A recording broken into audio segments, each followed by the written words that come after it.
चरणों में लाकर छोड़ दिया। सारे ब्रजवासी गोवर्धन पर्वत के नीचे आकर बैठ गए, भगवान के चरणों में आ गए। और ब्रह्मा ने जो गलती करी वो ऐसी गलती करी कि भगवान से गाय और बछड़ों को दूर कर दिया। जो भगवान से भगत को दूर कर दे उसको शंकर कभी क्षमा नहीं कर सकता। इसलिए बर्बादी का पहला कारण आप भक्त और भगवान में दूरी बना दी। दूसरा कारण, भगवान की जब पूजन कर रहे हो, 21,000 बेलपत्र चढ़ा रहे हो, गंगा का जल चढ़ा रहे हो, चंदन चढ़ा रहे हो, अबीर चढ़ा रहे हो, गुलाल चढ़ा रहे हो, तो तुम्हारे भीतर ये अहंकार, जब तुम पूजन करके उठो तो उठते समय तुम्हारे भीतर अभिमान नहीं होना चाहिए कि मैंने जो अनुष्ठान करा उसके बराबर कोई नहीं कर सकता। तीसरा कारण कहा कि भगवान की सेवा तो आप कर रहे हो, भगवान की चाकरी में तो आप लगे हो, भगवान की आराधना भी कर रहे हो, दिया भी लगा रहे हो, धूप बत्ती भी लगा रहे हो, स्नान भी करा रहे हो, पंचामृत स्नान भी करा रहे हो, सारी पूजन अर्चना सब तुम कर रहे हो। पर हो सकता है इस पूजन अर्चना में आप केवल 3 घंटा पूजन करते हो और बाकी के समय किसी न किसी की जीवात्मा को दुख पहुंचा रहे हो। एक कथा में एक बात कही थी कि भले मंदिर में दिया मत लगाओ, भले मंदिर में जाकर धूप बत्ती मत जलाओ, भले मंदिर में जाकर भोग मत लगाओ, भले मंदिर में जाकर जल मत चढ़ाओ, कुछ मत करो, भले भगवान को नए कपड़े मत पहनाओ, भले तुम्हारी मर्जी पड़े भगवान को भोग मत लगाओ, पर शास्त्र कहता है कुछ मत करो, पर एक काम जरूर करना कि किसी के चेहरे पर प्रसन्नता ला देना तो मंदिर में दिया जलाने के बराबर होगा। किसी के चेहरे पर चमक ला देना, प्रसन्नता ला देना तो अगरबत्ती लगाने के बराबर होगा। किसी गरीबड़े के, किसी दुखी के चेहरे पर अगर तुमने प्रसन्नता ला दी तो वो भगवान को कपड़े पहनाने के बराबर होगा। मालूम पड़े तुम मंदिर में पूरी सब्जी बांटो, मंदिर में भोजन कराओ, मंदिर में सारा पकवान चढ़ाओ, और कोई तुम्हारे कारण अगर दुखी है तो तुम्हें वो सुख का भान नहीं हो सकता। तीसरा कारण है हमारा, वो सुख नहीं मिल सकता। चौथा कारण है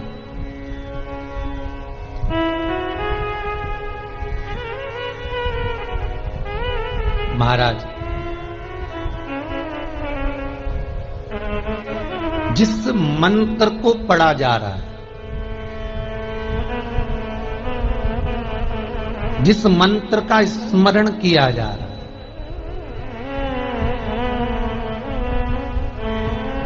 जिस भगवान की माला को हम जप रहे हैं, हम पाठ कर रहे हैं, उसमें त्रुटि उठा लीजिए। दुर्गा सप्तशती, दुर्गा सप्तशती का हिंदी अनुवाद में एक थोड़ा सा दृष्टांत दिया है, आपको मालूम होगा।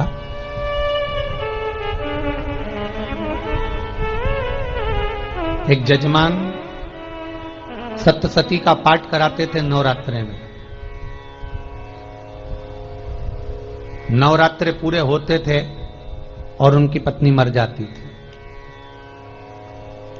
सप्तशती के अंदर लिखा है, बहुत ध्यान से सुनिएगा।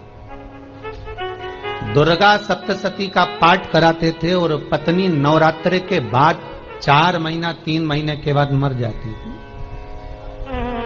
बहुत दुखी था सेठ। एक शादी करी, दूसरी करी, तीसरी करी, चौथी करी, चौथी पत्नी भी मर गई। बहुत दुख हुआ।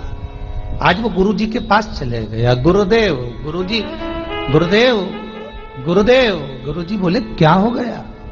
सेठ जी बहुत दिनों के बाद आ रहे हो, क्या बात है गुरुदेव?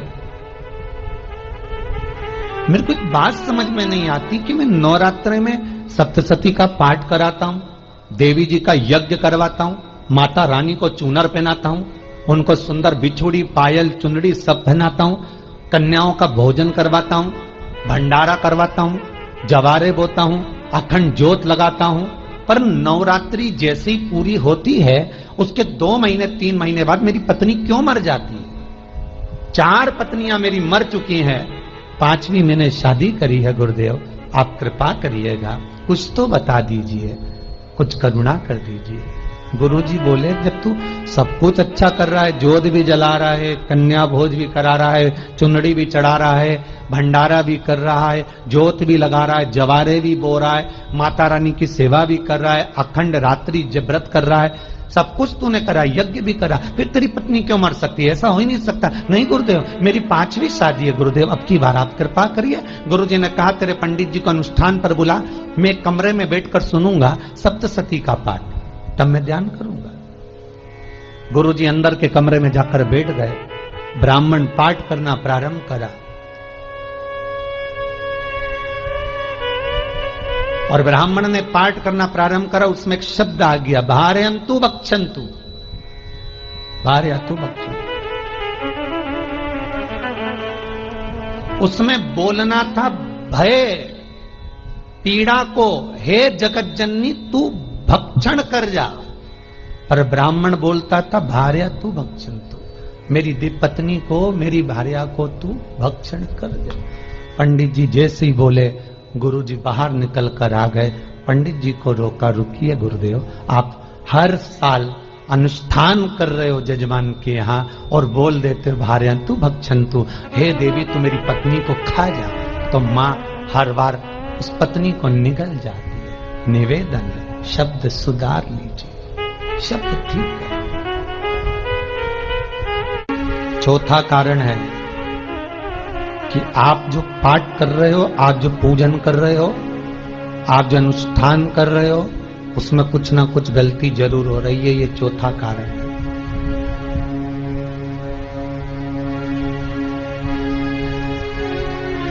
एक बार पूरे घर के लोगों को बिठाओ, अपने घर के लोगों को, मम्मी से पूछना, मम्मी तुम कौन कौन सा पाठ करती हो? एक बार मम्मी से पूछे, फिर एक बार पापा से पूछना, पापा आप कौन कौन सा पाठ करते हैं सुबह? फिर बहू से पूछना, भाभी आप कौन कौन सा पाठ करती हो? फिर छोटी दुल्हन से पूछना, छोटी दुल्हन तुम कौन कौन सा पाठ करती हो? भैया आप कौन कौन सा पाठ करते हो? आप कौन कौन सा पाठ करते हो? पूछना। जब घर के अंदर बड़ी बहू अलग तरह का पाठ कर रही है, छोटी बहू अलग तरह का पाठ कर रही है, मंजली बहू अलग तरह का पाठ कर रही है, माँ अलग तरह का पाठ कर रही है, पति अलग तरह का पाठ कर रहा है, तो उसका जो प्रभाव है, कौन सी चीज कहां टकरा रही है, जिसके कारण घर में रोग इतना है कि कोई सही होने वाला ही नहीं है। अब तुम कहो कि सीवर वाले गुरुजी ने उपाय बताया, हमने बहुत करा, पर सही क्यों? तो सही क्यों नहीं हो रहा है? उसका कारण है या तो बड़ी बहू जो पाठ कर रही, या सास जो पाठ कर रही, जो पति जो पाठ कर रहा है, नाते जो भी उस घर के अंदर रहकर जो पाठ अर्चना कर रहा है, उसमें जरूर कुछ ना कुछ ऐसा हो रहा है जिसके कारण वो काम नहीं कर पा रहे। उसमें कुछ ना कुछ गलती हो रही है जिसको तुम समझ नहीं पा रहे, जिसको तुम अपने आप को बहुत विचार करते हो कि मेरे बराबर कोई नहीं कर सकता, मैं शंकर की भगत, मैं राम की भगत, मैं कृष्ण की भगत, मैं जो करती हूँ बहुत अच्छा करती हूँ, मैंने जो किया बहुत अच्छा करा, पर हो सकता है उसी कारण आपको दुख झेलना पड़ रहा है।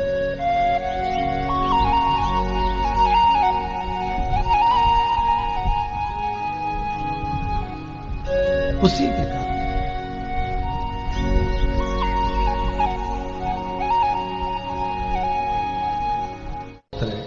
महाराज, हमने जो दान किया, हमने जो पुण्य किया, हमने जो सत्कर्म किया, वो किस जगह पर लगा? 5वां सूत्र,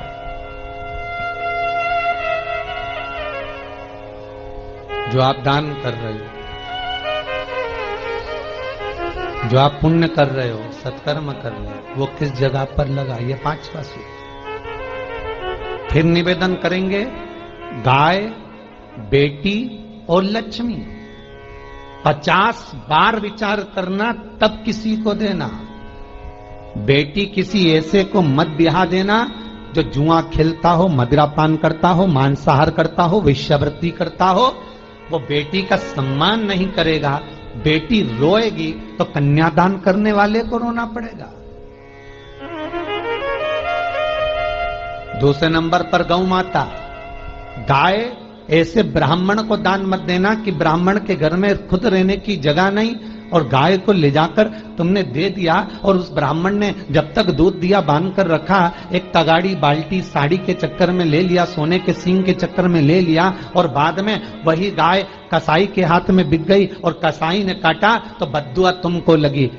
बेटी, गाय और लक्ष्मी, पैसा भी किसी ऐसे भिखारी के कटोरे में मत दान देना कि जिसने ले जाकर मदिरा पान में लगा दिया, जुए में लगा दिया, वैश्यावृत्ति में लगा दिया। अगर जिस भिखारी के कटोरे में पैसा दिया उसने शाम को ले जाकर मदिरा पान में जुए में लगा दिया, तो लक्ष्मी रोती है कि तूने मुझे गलत जगह पर दिया है, इसलिए अब तुझे रोना पड़ेगा। तब व्यक्ति को रोना पड़ता है, फिर व्यक्ति रोता है। गाय, बेटी और लक्ष्मी, 50 बार विचार करो क्या सही जगह पर दे रहे हो, और अच्छी जगह पर दोगे तो संपदा भी बढ़ती है, सुख आता है। अगर बेटी सुखी रहेगी तो मायके के लोग सुखी रहेंगे, गौ माता सुखी रहेगी तो संसार सुखी रहेगा। और आपने जो धन दिया, आपने जो पैसा दिया किसी भिखारी के कटोरे में, अगर उसने गलत जगह पर लगाया तो रोना तुमको पड़ेगा। किसी आजकल के भिक्षुकों को अगर रोटी दे दो तो लेते ही नहीं, आटा दो तो नहीं लेते।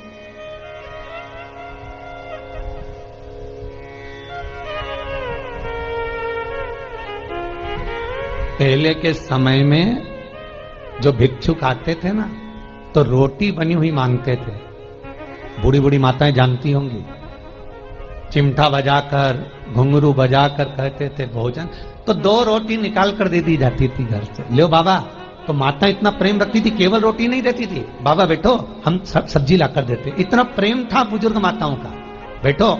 और आज के जमाने में अगर रोटी दे दो तो फेंक दे नली में ले जाके, पैसा चाहिए। क्यों? शाम को पीने के लिए चाहिए ना, मदिरा पान के लिए, मांसाहार के लिए, जुए के लिए, वैश्यावृत्ति के लिए धन चाहिए।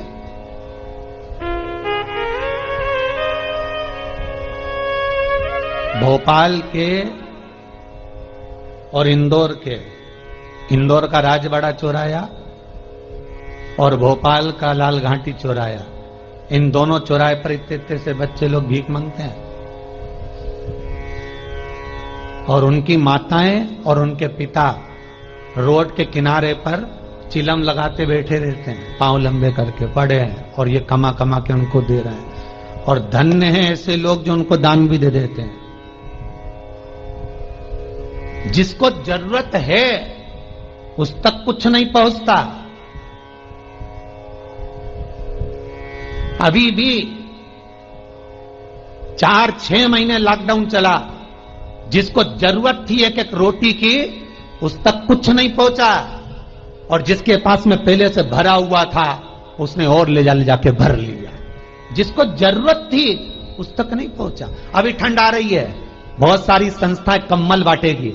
रेलवे स्टेशन पे लोगों को कंबल उड़ा रहे हैं, कोई सो रहा है जमीन पर उसको कंबल उड़ा रहा है, बस स्टैंड पे चले गए कोई रोड पे सो रहा है कंबल उड़ा रहा है, तो इतना बड़ा नाम चलेगा कि उन्हें कंबल उड़ाए, कंबल उड़ाए, कंबल उड़ाए। और वो कंबल जिसको उड़ाया वो दूसरे दिन जाकर कपड़े की दुकान पर बेच के आ गया, 200 रुपए लिया, रात को पीकर फिर सो गया, क्योंकि फिर कहीं कहाँ आएगा, फिर उड़ा के चले जाएगा, क्योंकि इन्होंने तो ये करके रखा है कि नाम कमाना है तो कंबल उड़ाए जाओ। जिसको जरूरत है वहां तक सामान नहीं पहुंचता भाई, जिसको जरूरत है वहां तक सामग्री नहीं पहुंचती भाई। आपने दिया और उन्होंने ले जाकर बेच दिया, और फिर सोचते हो कि मैंने तो पुण्य करा है। कई लोग कहते हैं मैंने दान करा, मेरे को इतना फल मिलेगा। काहे का दान करा? ऊपर तो जा, यमराज के डंडे पड़ेंगे।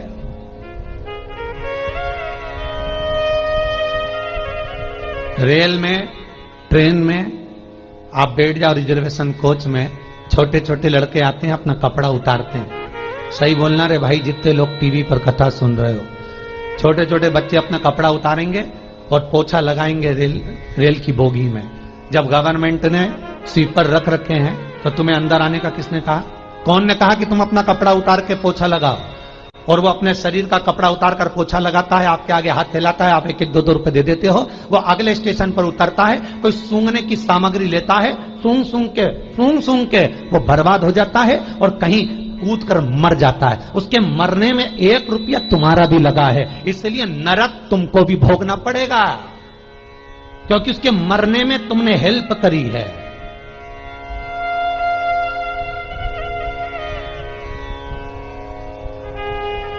तुमने तो रुपया दिया था भोजन करने के लिए, उसने कोई सूंघने की सामग्री ले ली और सूंघ सूंघ के नशे में मर गया। उसके मरने में 2 रुपए तुम्हारे हैं, 1 रुपए तुम्हारा है, तो भोगना तो तुमको भी पड़ेगा ना।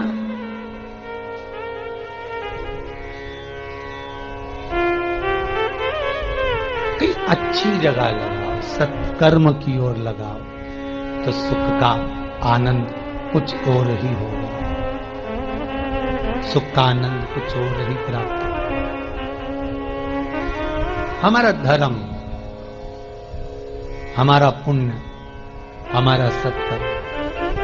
5वां कारण अपनी पुस्तिका में लिखकर रखना, तुम्हारे दुख का 5वां कारण क्या है। क्यों तुम करोड़पति से रोड़पति बन गए। तुम्हारे यहां पर 4-4, 5-5 गाड़ी थी, खूब वैभव था, खूब धन था, फैक्ट्रियां चल रही थी, सत्ताएं चल रही थी।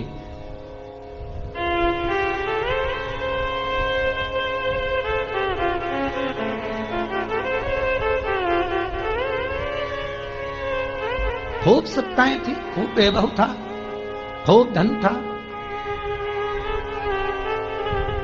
पर कुछ भी नहीं, सब धरा की धरा रह गए। सारा कोई वैभव बचा ही नहीं, कोई वैभव नहीं। एक हमारे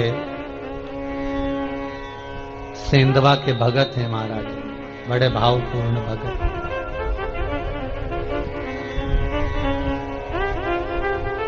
वो कहे गुरुजी हम बड़े दुखी हैं, बड़े कष्ट में। हमने कहा कष्ट का कारण कुछ न कुछ जरूर होगा, दुख का कारण जरूर कुछ न कुछ होता है। कहने लगे गुरुजी हमारी तो जीनिंग चलती थी, खूब फैक्ट्रियां चलती थी, इतना जीनिंग फैक्ट्रियां थी, इतना चलता था।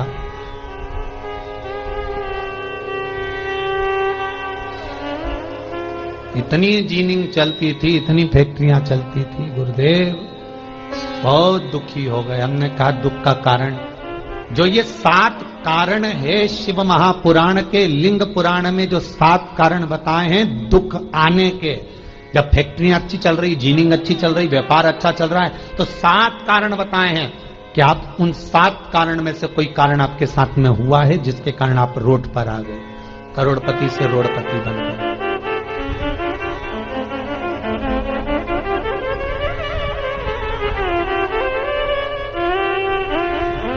कभी कभी नगर में, गांव में सभी का व्यापार एक साथ समाप्त हो जाता है। कभी कभी गांव में, नगर में सबका व्यापार एक साथ समाप्त हो जाता है, सबका व्यापार एक साथ ही खल्लास हो जाता है, समाप्त, सभी कर्जे में हो जाते हैं। तो समझ लेना कि उस गांव के खेड़े का देव महादेव, उस गांव का खेड़ापति भगवान शंकर, उस गांव का शिव जरूर रुष्ट हुआ है, जरूर रुष्ट हुआ। उसको मनाने का प्रयास करो, जिससे अपनी नगर, अपना गांव फिर उन्नति की सीढ़ी पर चढ़ जाए। 5वां कारण मंत्र जाप को, अर्थात तुम्हारा फिर निवेदन, गाय, बेटी और लक्ष्मी 50 बार विचार करना, तब देना, नहीं तो मत दे, मत दीजिए।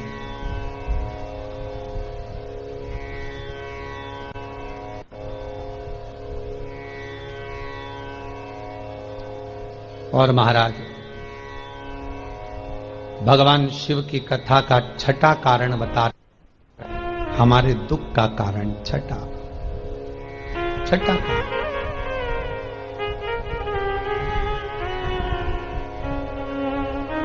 आदर सम्मान में कमी। घर के जो बड़े हैं, घर के जो बुजुर्ग हैं, घर के जो आदरणीय हैं, उनका सम्मान नहीं कर पाए। सुंदर कहा, जिस घर में माँ बाप की इज्जत नहीं होती, उस घर में देखना कभी बरकत नहीं होती।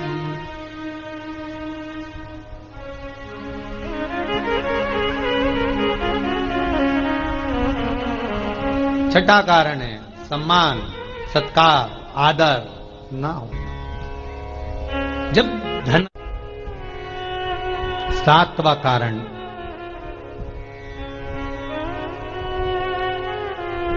ये अंतिम कारण है। जितने लोग कर्जे में लदालू में, जितने लोग दुखी हैं, जितने लोग तकलीफ में, आज की कथा को बहुत दिल से सुनना, अपनी गलती को जरूर छांटना। मुझे विश्वास है मेरा भोलेनाथ, आप अगर गलती को स्वीकार कर लोगे तो शंकर वापिस आपको करोड़पति बना देगा, लखपति बना देगा। शंकर आपके भंडार फिर भर देगा। 7 कारण में से अपनी गलती को जरूर छांटना साहब कि आपने गलती कौन सी करी, और अपनी गलती को छाट ले, यही सबसे बड़ी बात है ना। लोग सुनने के बाद भी नहीं छाटेंगे, नहीं मैंने तो कुछ करा ही नहीं, मैं तो कुछ कर ही नहीं, बस मैं ही तो है, हरी जगदम्बा वो मैं ही फंसा है बीच में।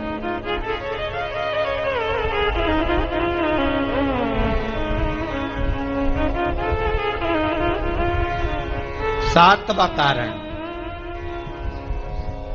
महाराज किसी का बेकार धन हमारे घर में आ जाना। एक कथा बहुत सुंदर है। एक गांव में एक व्यक्ति रहता था, खूब अच्छी कमाई करता था। पत्नी ने कहा तुम्हारे पास कमाई अच्छी हो रही है तो ये पैसा तो कोई चुरा के ले गया तो पति बोला क्या करना चाहिए, तो एक काम करता हूं, बाजार से कोड़ियां खरीद लेता हूं। कोड़ियां जानते हो, वो ऐसे बच्चे लोग खेलते हैं, कोड़ी खरीद लाता हूं। अब गांव का व्यक्ति रोज कोड़ियां खरीद के लाए, उनके यहाँ बोरे पे बोरे भरा गए, बारदान पर बारदान भरा गए, पूरा कमरा कोड़ियों से भरा गया। एक दिन राजा बीमार पड़ गया। राजा बीमार पड़ा तो राजा को वेदों ने, डॉक्टरों ने कह दिया इसका एक ही इलाज है, कोड़ियां लाई जाए, कोड़ियों को जलाकर राख बनाई जाए, वो राख राजा के शरीर पर मली जाए। राजा के शरीर पर जब राख को मलेंगे तो राजा ठीक हो जाएगा। राजा ने अपने दूतों से कहा जाओ नगर में कोड़ियां देखो। राजभवन में देखा तो कोड़ी नहीं थी, बाजार में देखा तो कोड़ी नहीं थी, सारा मार्केट घूम लिया, चारों तरफ के राज्य देख लिया, कोड़ी नहीं मिली। राजा ने दूतों से पूछा बात क्या है। दूतों ने बाजार वालों से पूछा भैया कोड़ियां क्यों नहीं है। तो बाजार के व्यापारी बोले महाराज सुबेरे सुबेरे एक गांव का व्यक्ति आता है, सारी कोड़ियां खरीद कर ले जाता। सारी कोड़ियां? हाँ। उसका पता दो। दुकान वालों ने पता दिया, वो वहां पहुंच गया, उसको डराया। राजा के दूतों ने, तेरे पास कोड़ियां हैं?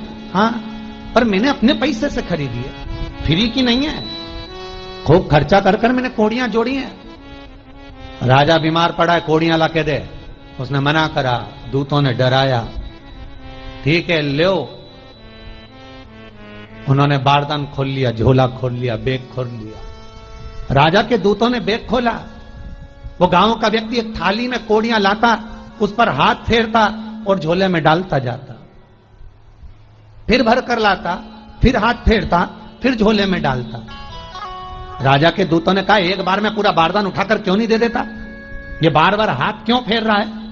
वो गांव का व्यक्ति बोला महाराज मैं कोड़ियों को थाली में भरकर हाथ इसलिए फेर रहा हूं, इन कोड़ियों में से मैं वो एक कोड़ी ढूंढ रहा हूं कि ऐसी कौन सी कोड़ी मेरी इन कोड़ियों में आकर मिल गई जो मेरी इतनी सारी कोड़ियों को लेकर जा रही है।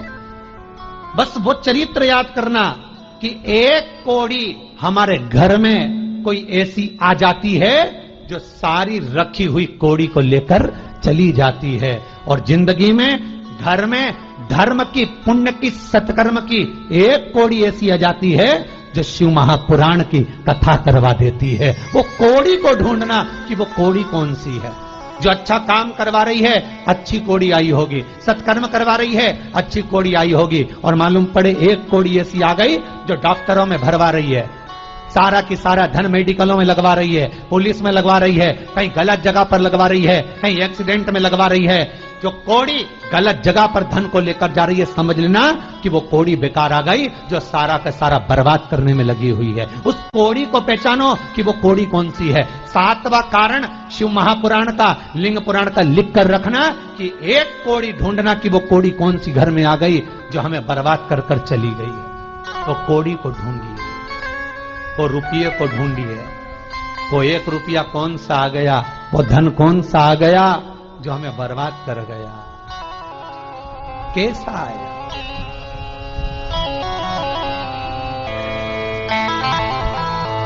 साधन कौन सा आ गया।